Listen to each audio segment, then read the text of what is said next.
Hey, can we get on with the show? I think everything Remember, is set. he's old. You know Old as what, hell. Rob? By God, I will.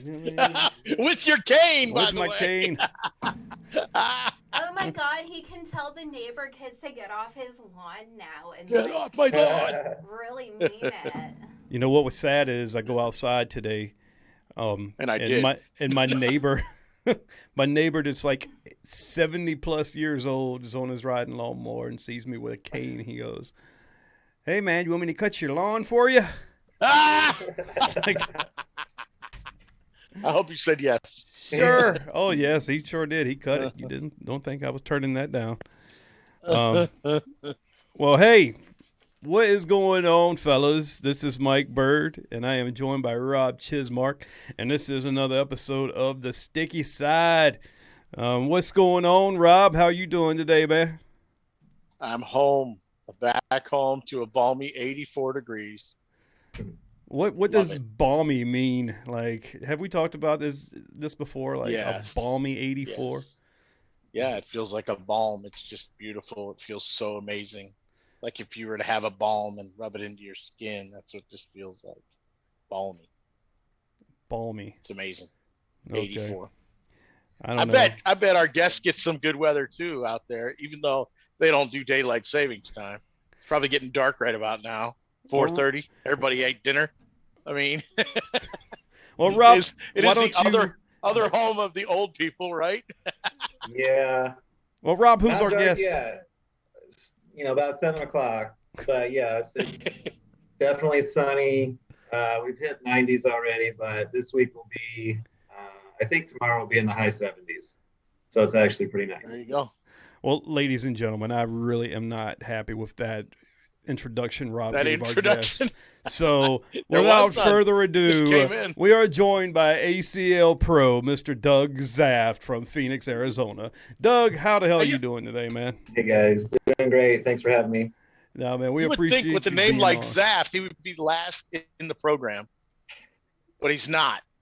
There's two guys out there right in the same area as him that are behind him in the program. The That's the weight Zazueta cut. brothers. Yeah, that's true. That's pretty crazy. Doug Zafft is not even last in the program. It's good because that's not where he would belong anyway. But it's crazy. His name starts with a Z. Well, And he's not even the last pro listed alphabetically. Yeah, how is that like in every wake of life when your name is on the list, it's always last. Like mine's Bird, so I was always toward the front, but like in graduation line or anything like that, you're always at the end, man. In school it worked out because if they sat us first day alphabetically, I'd always be back left. And I loved it, far away. So it worked out. Yeah, you weren't one of those like middle of the alphabet kids who get lost in the crowd, the M's and the L's. It's always easy to find. You like check it in. It's just like flip to the last page. Oh, there you are. Pretty easy. There he is. There's Doug. How many kids did you have in your graduating class? And did you fall asleep during commencement? Oh, we had over 400. So, yeah, takes a while. Now, where are you from? You're originally glad. from like the East Coast, right? You're from Georgia? Yeah, I grew up in Georgia, outside Atlanta, near Stone Mountain. It's about 45 minutes from downtown Atlanta. So Okay. I lived there through the end of high school and then went to University of Cincinnati for college. So, swam up there, did the schooling, and then it was right after that is when I moved to Arizona for just work, job opportunity, and have stayed here ever since. It's beautiful. Did you say you were a swimmer? I was, yeah. I swam year-round from age 6 until I finished college. So that was like life for me was swimming. It was a year-round sport. You really didn't get any time off at all. And kind of I was getting burnt out in high school, but hung in there, thought I could get a scholarship, and I did. And I'm glad I did. Once I got to college, it was a lot more fun.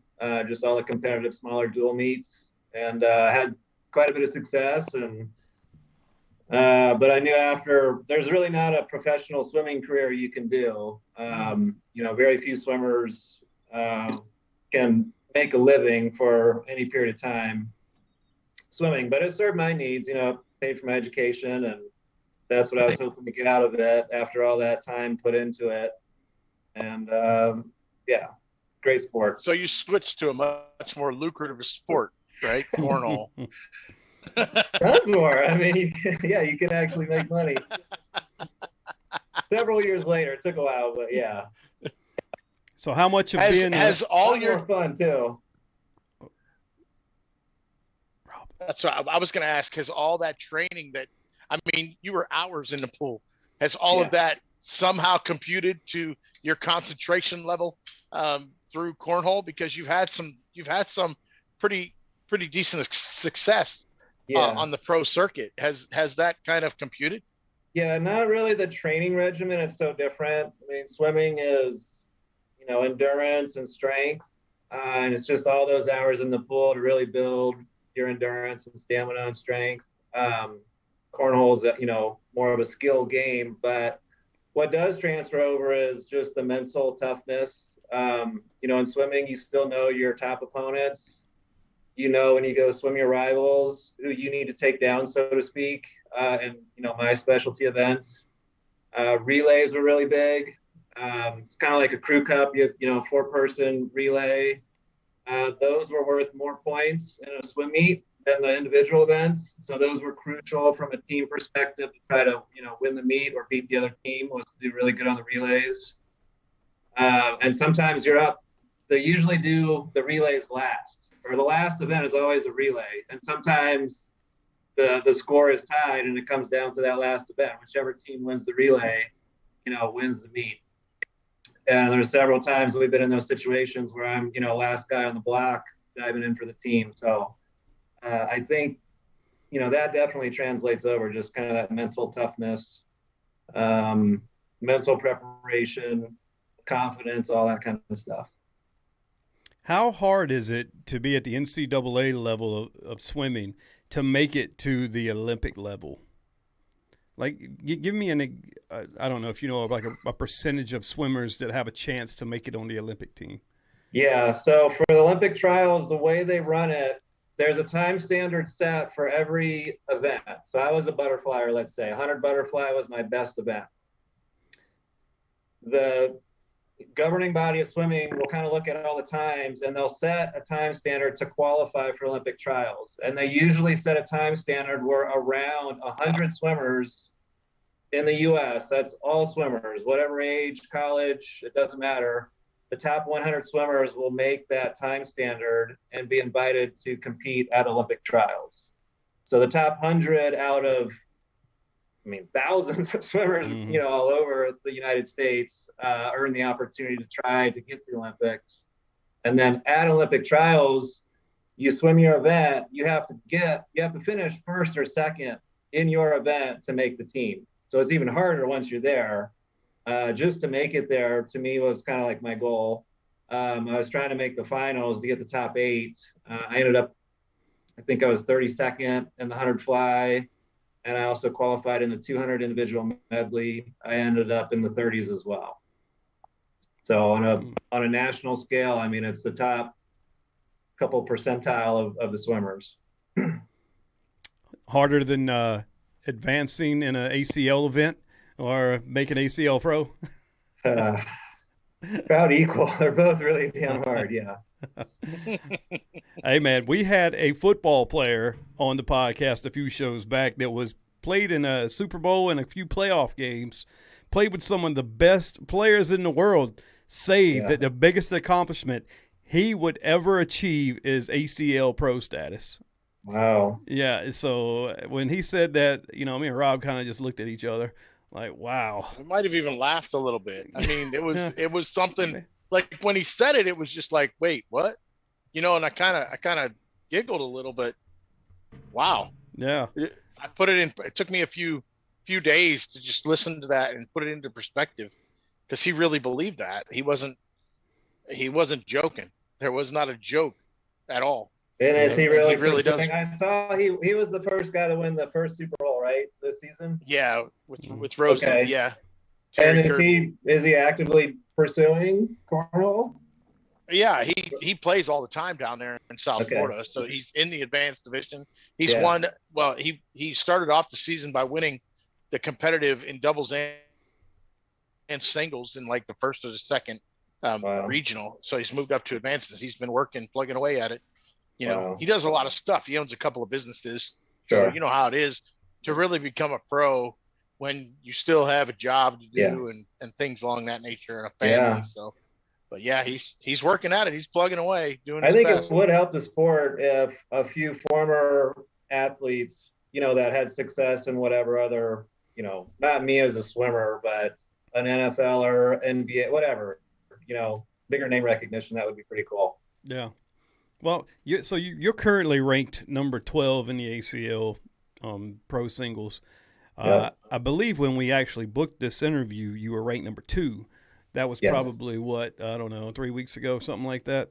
But, you know, the rankings change once they put these nationals in and all that. But still, man, number 12, and I was looking, that's not a shabby name on the list, man, from 50 down. So, I mean, to be number 12 is actually a really big achievement.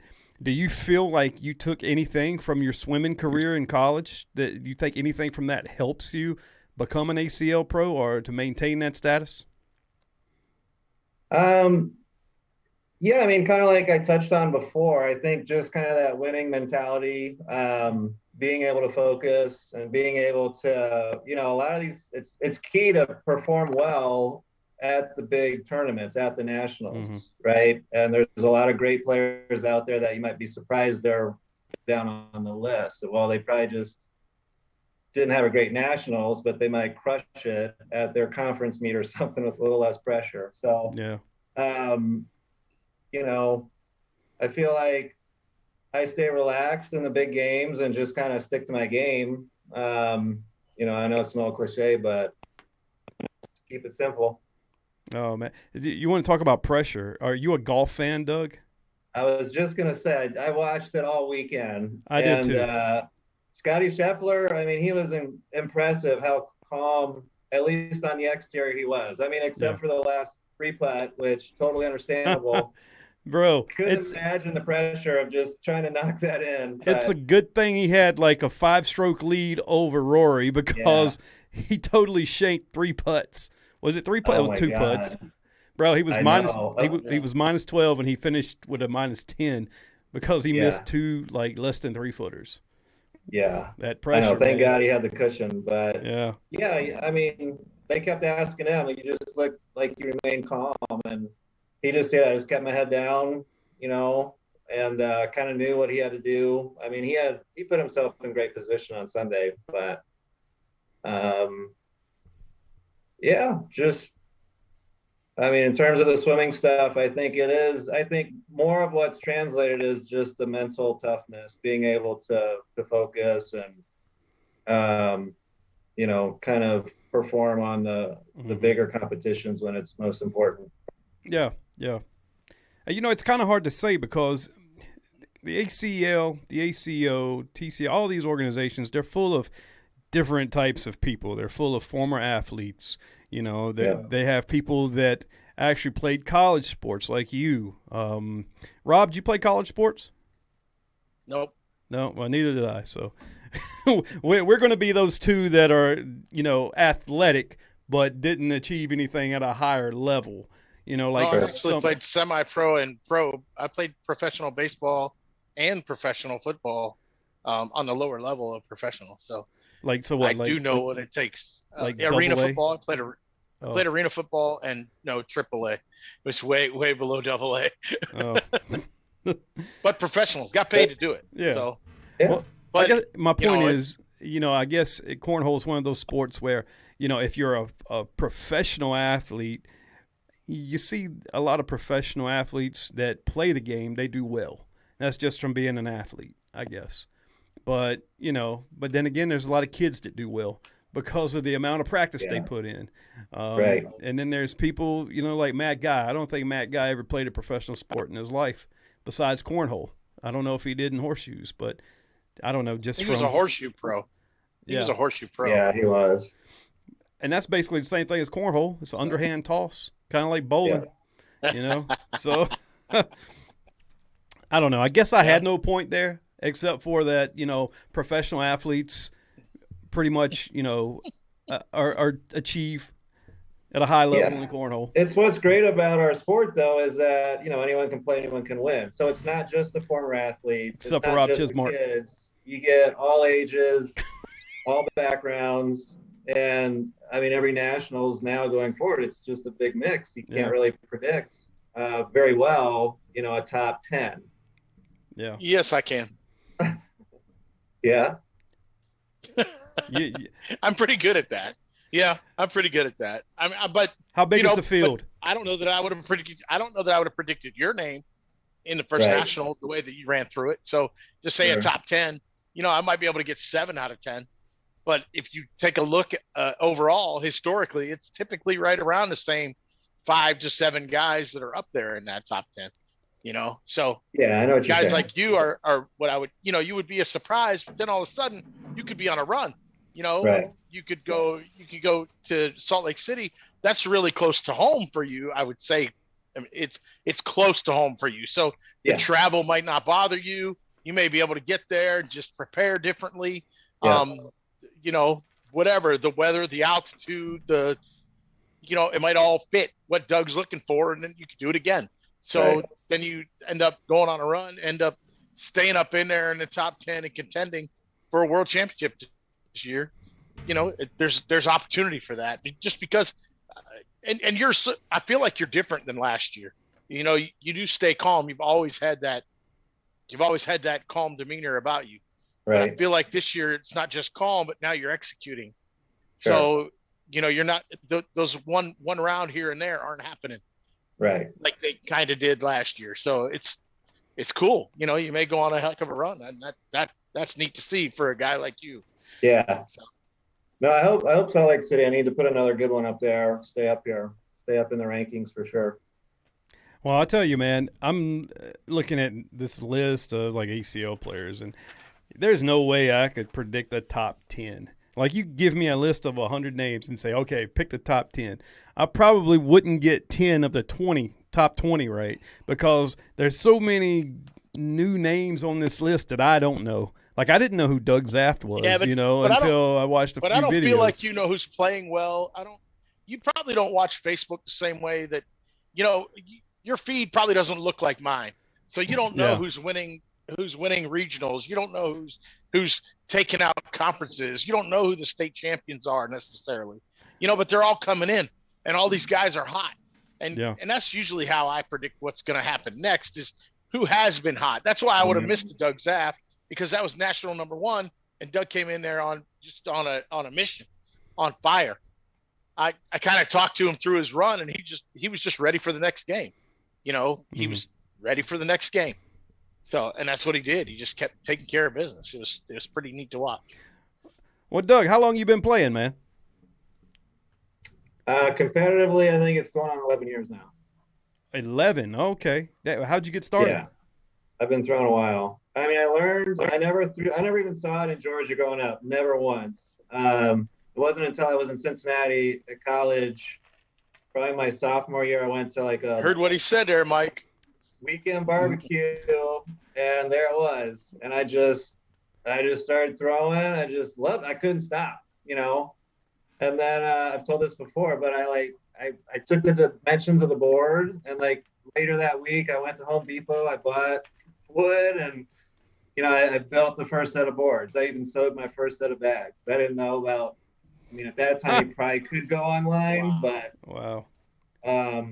yeah, so we played a lot. It wasn't ever competitive. There wasn't tournaments in college. It was just, I had 2 sets of boards at our summer house, and it was for parties and for having fun. That was it. I didn't know about throwing flat in college, never. I was way too busy swimming and doing school. It was just a fun outlet, something besides swimming and school to do. Mm-hmm. And then it wasn't until I moved to Arizona, in fact, probably a few years after being out here, there was this huge tournament going on at a bar and restaurant I happened to be going to. And so I went outside. They were just kind of finishing up. And I was like, oh, I remember this, and tossed a few bags and talked to a few of the people that were still hanging around. And they're like, so there's another tournament tomorrow. You should come check it out. And so I did, and got linked up with somebody, and just stayed with it. I just loved it, Well, So did you play in the ACO? No, in Arizona, we've really never had the ACO. There's little pockets like Nevada had it, but it wasn't ever there was no benefit for us to be in the ACO, 10 years ago. Mm-hmm. So cornhole was a lot different. I mean, tournaments were whoever you could get to the park and just, set up some boards and have the tournament. We've come a long ways. We're very lucky to have Todd Kosicki as our state director, who just has grown it so well out here. And really he's, just introduced with the beginner and the competitive divisions. That's what's helping kind of fuel everything, right? Because you kind of build from the bottom up. Before that, we had a lot of decent players, but you get to a point where new players come out, and if they have to compete against the players that have already been playing a lot and always winning, they just kind of die off. And so we could never grow, right? Until Todd came along and with the ACL structure, added the different levels and the structure, and it's just kind of taken off. Oh, giving you a chance, Rob. Being in Cincinnati, you were there at the swimmer house. You were playing for fun, and I know you're busy, so you didn't really see what was going on there. Because 10, 12 years ago, I mean, that was a mecca of cornhole. I wish I would have known. Cincinnati. I'm sure I know Matt guys from there. I mean, I probably could have seen him, and yeah, I know. I wish I would have known about it at that time, but it's a different state of mind then. Yeah.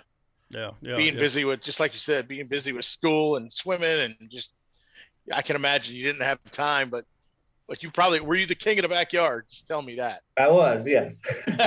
First person to get a 4-bagger, that kind of stuff. Yeah, it was fun. Did you hear what he said, Rob? He said that, he went to a barbecue. How many times have we heard this story? Went to a barbecue, though. And everybody. That's how I learned about cornhole. Yeah. It's sort of kind of how I, learned about it, but it was just like, I don't even know if you want to call it a barbecue. Just my buddies invited me over to their cul-de-sac, and they had some weird ass contraptions set out with a piece of wood and a hole in it, and it was like, here, throw this bag in the hole, and it caught on like wildfire. What can I say? Yeah. Yeah. I want to go back to some of them barbecues and see where the good players are. Oh my God. Look, man, I don't know how you guys feel about barbecue food, but my God, I've been watching this show on Netflix, American Barbecue Showdown or something. God, I binged all 7 episodes last night, and I swear it made me so hungry I wanted to get up at midnight and go get a brisket. God. And then have cornhole in the backyard. It was good. Dude, I'm telling you, that would be great. Nice 9-hour brisket. Some cornhole. That's a good excuse to play cornhole. I'd cook a brisket freaking 7 days a week. Darn right. That's a great excuse to play cornhole. I mean, it's how we all started. I started at a family reunion, and it was, it was amazing. We had no idea of the rules. We thought you could bounce it up any way it got on the board. We thought was okay back then. So it's crazy. It's still great. I can go play with my friends in the neighborhood and like my family, and I'm still like the cornhole god. Like nobody will want to play me. Yeah, so that's who I play with now. I don't go around anybody that I know in the cornhole world. I'm like, nope, not ruining my reputation here. Nope. At a tailgate at a concert, and you're dominating your friends, then you see somebody from a cornhole tournament, you're like, nope, you just keep walking. You leave. You just keep Got walking. next. Yeah. They got next. I'm out. I'm taking a break. Yeah. I love taking. I do that too, but I like taking April there and letting her dominate. That is so fun. You got these guys out there pitching that end over end bag, and April comes out there and just slings a 4-bagger with their bags on their bouncy board. She slings a 4-bagger, and they're just like, oh my God, she's the best player I've ever seen. The funny thing is when you go to like a tailgate and your neighbors that are tailgating to the right or left of you have cornhole boards set up, and they're throwing the end over end bag, and then you're like drinking, and you're like, hey man, you mind if I throw a game with you guys? And your first throw is that released flat bag, and then they look at it and go, oh my God, how do you throw that? Oh, this guy must be good. they know they're in for a world of hurt then. Yep, they do. No doubt. Yeah. They all want to be on your team too. No, pick her. She's better. Pick her. Or you just don't get invited back to the boards. Right. After your break. Yeah. Darn shooting. Well, there's a open coming up there in Mesa pretty soon, right? Couple of months. Yeah, we got it in June, I think. It's I think it's the first weekend in June, and then after that we go right over to Vegas. So we got a nice back-to-back out here. 2 shootouts too, right? They're both shootouts? Yeah, they're both and shootouts. Vegas They're are both both open, shootouts. so it's awesome. Yeah, and it's a new, like, huge indoor facility here. I haven't been down there, but it's brand new. So, I mean, it's got to be beautiful inside. It's going to be hot. I mean, it's June in Arizona, but at least we'll be inside. Yeah, I lived in, I guess you could say I lived in Phoenix for 3 months. I work for a certain government agency that goes on detail to Phoenix quite a lot. So I was down there and experienced the sandstorm and, experienced the desert life for a little while, and that heat, oh my God. Phoenix, man, itself is one dead city. Even I couldn't believe how dead it was, but this was probably 7 years ago, last time I went to Phoenix. I don't know how it is now, but back then it seemed like it was. You had to go on the outskirts. Like, where is oh man, what's that little suburb called where Toby Keith has his bar? So Tempe is Arizona State. There's like a scene down there, Mill Avenue, and then there's Scottsdale, which is a lot of resorts. I think it was and Scottsdale. There's a big entertainment district. I mean, that's our main entertainment area. I remember That's it was been there a while. like, is it Camelback? Is it all pretty compact? No, Phoenix is spread out. Yeah. So that's Is it just big? like when we had the Super Bowl, I mean, the stadium's out on the west side, 45 minutes away. A lot of people stayed in Scottsdale because they'd have all the parties in Old Town. And then there's stuff in Tempe. I mean, it's just all spread out. So. It's a good time there, man. Like, I hung out in Scottsdale a lot because of what you were saying. They have like all the bars and the club life was there. Great Texas steakhouse was down there. I can't remember the name of the place, but it's like a world famous steakhouse. I remember like this big mechanical bull in the center of the room. It was pretty badass. Sweet. Yeah, it was cool. And then I went hiking at, I think it's Camelback Mountain or something like that. Yeah, that's the famous one right in town. Yeah. Yeah. And in 2004, I went on this golf zoo. You know what that is? Golf what? It's called a golf zoo, Doug. And what happens is it's like a package. You pay up front, and they give you 4 days, 4 courses, all the range balls you can hit. Your room and board is paid for. It was a pretty sweet deal. At the time, I lived in Colorado Springs, so I went with a guy. We drove there, and, man, it was one of the best times of my life because there's some great courses in Phoenix. We played. Oh, yeah, they're all over. Yeah, we played TPC Scottsdale. And, man, there was a rattlesnake just laying on the cart path. It was one of the freakiest times ever. But yeah, it's pretty cool. You do see a lot of wildlife out on the courses. It's one of the neat things, I guess. Yeah. Well, I'm looking forward to it. Are you into golf being out there? I mean, all those courses out there. Are you into golf at all? Or I do golf. Cornhole takes up so much time. Like, I mean, I play less now that I've gotten more involved in cornhole. I'd say before, I got back to cornhole, I was playing a little more regularly, but I definitely have my clubs. Bill and I will go golfing. He lives on a golf course. He golfs more than I do. He'll go out with his son quite frequently, and they'll always call me and say, hey, we got a tee time. You want to join us? So, get a few rounds with him. Mm-hmm. Yeah, it's nice. What's your handicap? I don't even know my handicap. I mean, my best score, if I shoot really well, which isn't often, I mean, high 80s. Normally I'm high 90s, if I just go out, and that's a true high 90s. That's like no mulligans, Not, if I can't find the ball, that's a drop, and I count it. So.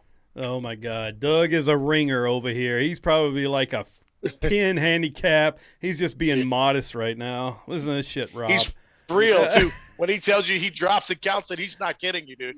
The dude is not kidding. Look, salt of the earth kind of people, man.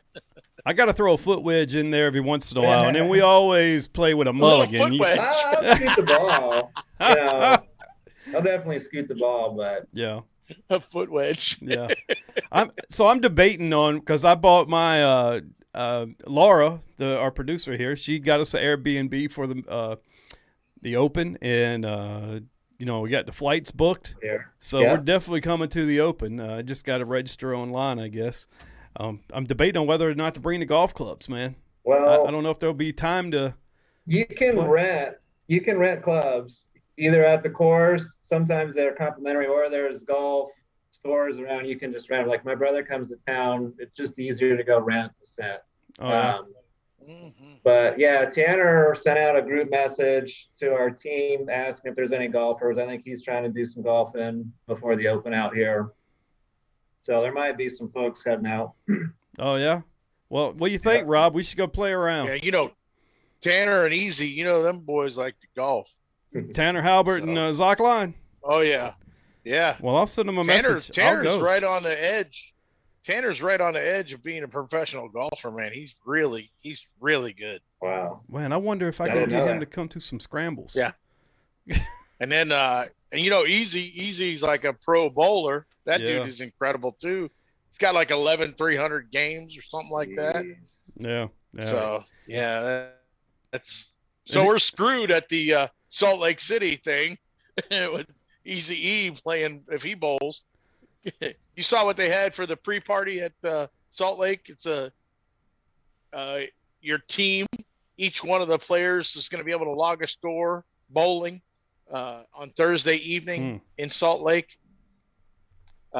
Instead of one of the after parties, they got a pre-party at one of the bowling alleys.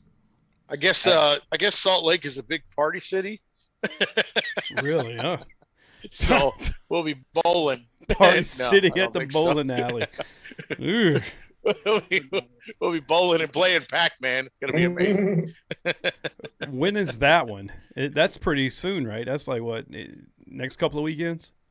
Early May. May 3rd through 6th or something like that. May 5th through 7th, something. Doug, let me ask you this, man. First weekend of May. Is there somebody Cinco out de there? Mayo. What would you say, Rob? I'm sorry.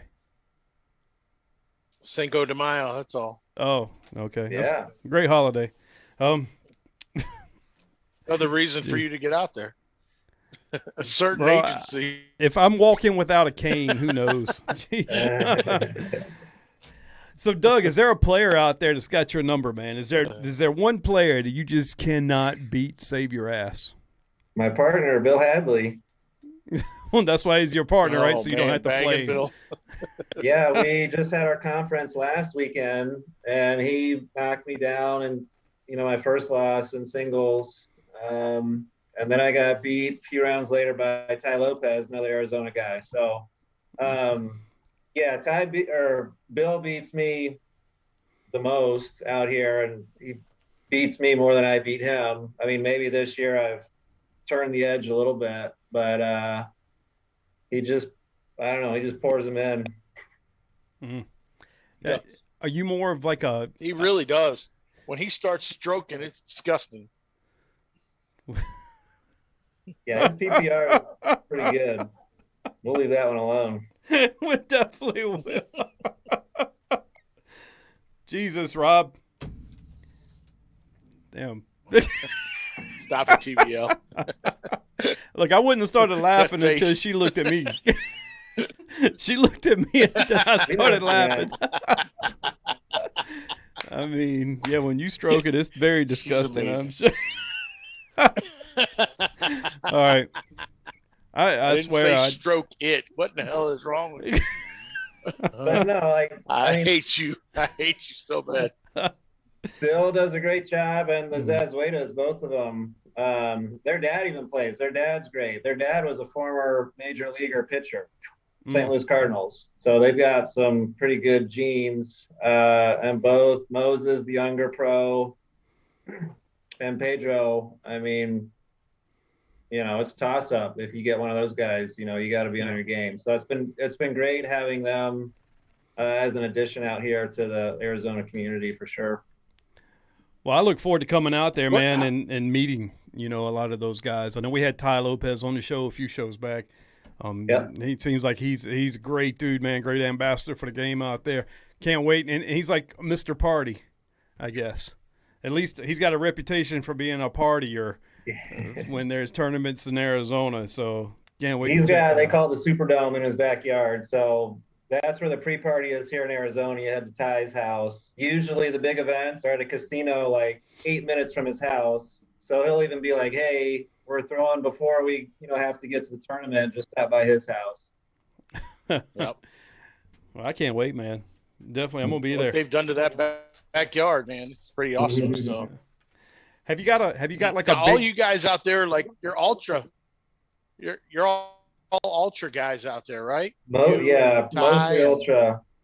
And yeah, I mean, a lot of that. Mark's done a great job. I mean, I don't know. I mean, he dominates this market here. He really does. If you go to any of the regionals here, I mean, the predominant bag is some form of an ultra bag. Yep. What's your favorite model?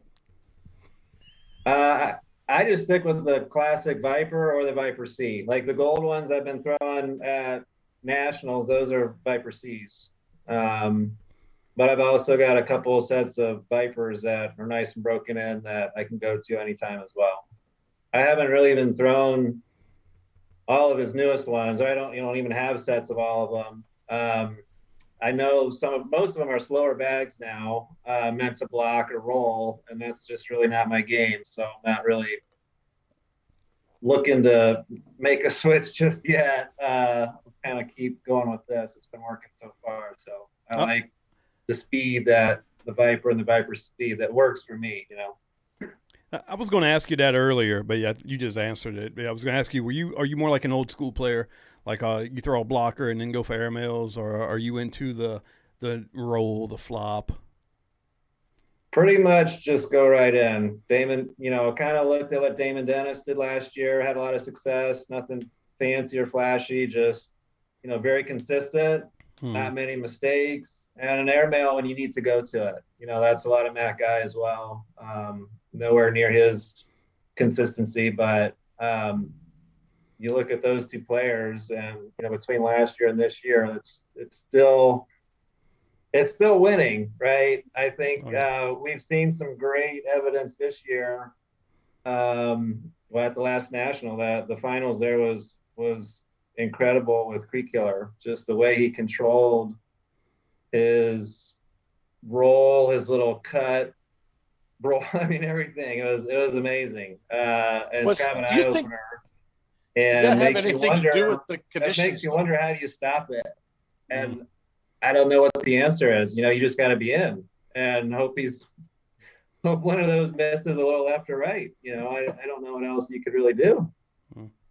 When he's throwing that consistent, he's just getting around everything right in front of the hole, around it or over it. I talked to Alex, though. Alex was telling me that he doesn't think that he had the right bag selection in his hand. When they were warming up, Creek Killer missed 6 or 7 rolls in a row. So he thought he had the right bag in his hand.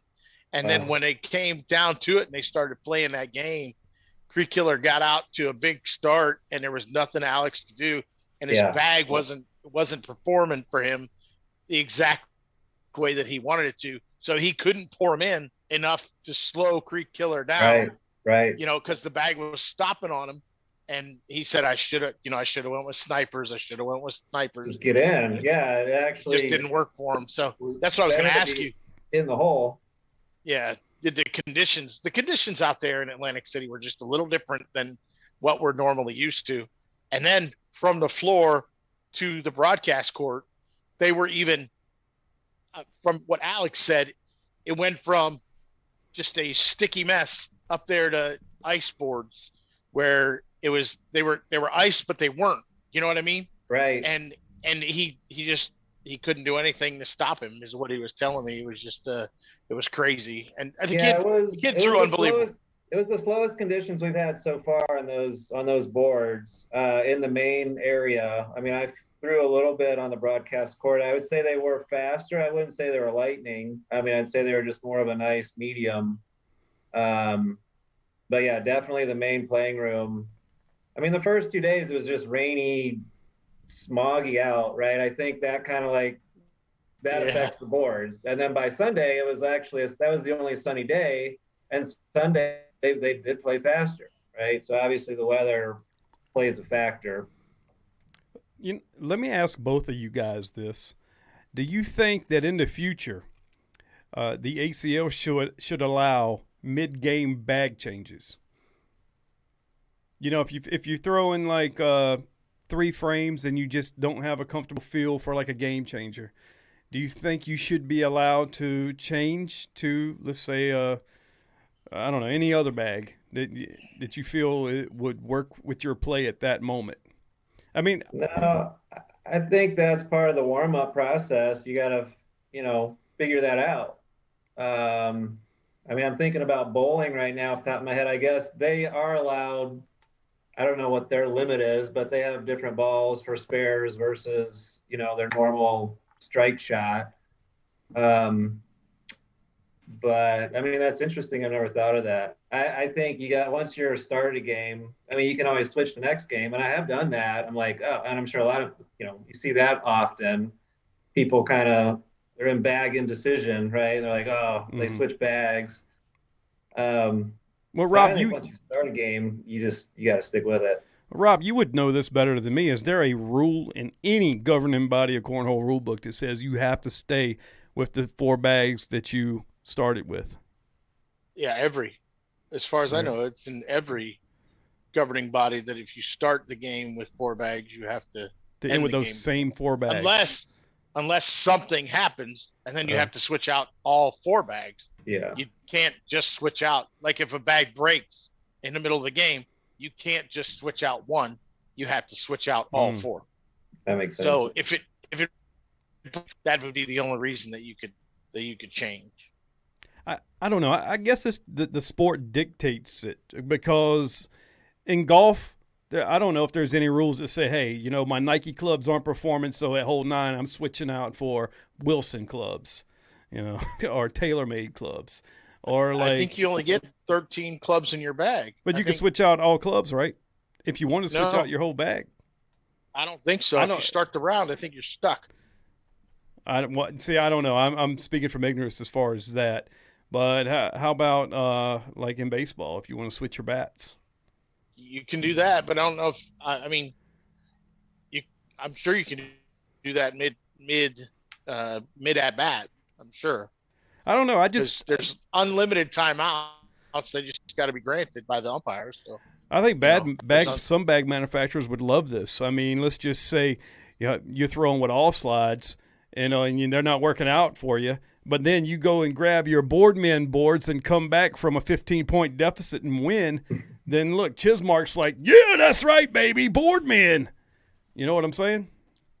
Yeah, but those guys, I mean, like Doug's not going to do that, though. A guy like Doug, he's going to go to his faster ultra bag or his slower ultra bag. He's not going to go from the ultra bag to a boardman bag, for instance. He's just going to go find the next model of ultra so that he can continue to edify his sponsor while he's doing whatever he's doing in his game. Well, yeah, of course. I'm just throwing something out there. Of course you're going to stay with your sponsor's series of bags, but just having that option to stay with your sponsor's series of bags and not playing with the same one. Like, Reynolds has all different types of series of bags. If the pros aren't working out for you, then try another series of his. I don't know. That was sitting in the back of my head when y'all were talking about that, and I just wanted to get it out there because that's what I do. I guess it would be neat if they offered that. I mean, it might change. It might change the whole landscape of the game, just like you said. I think maybe one switch. One switch. Yeah, just limit it to one per game. If it's not working out, then then you're stuck with that bag. You can't go back. I don't know. It's an idea. I like it.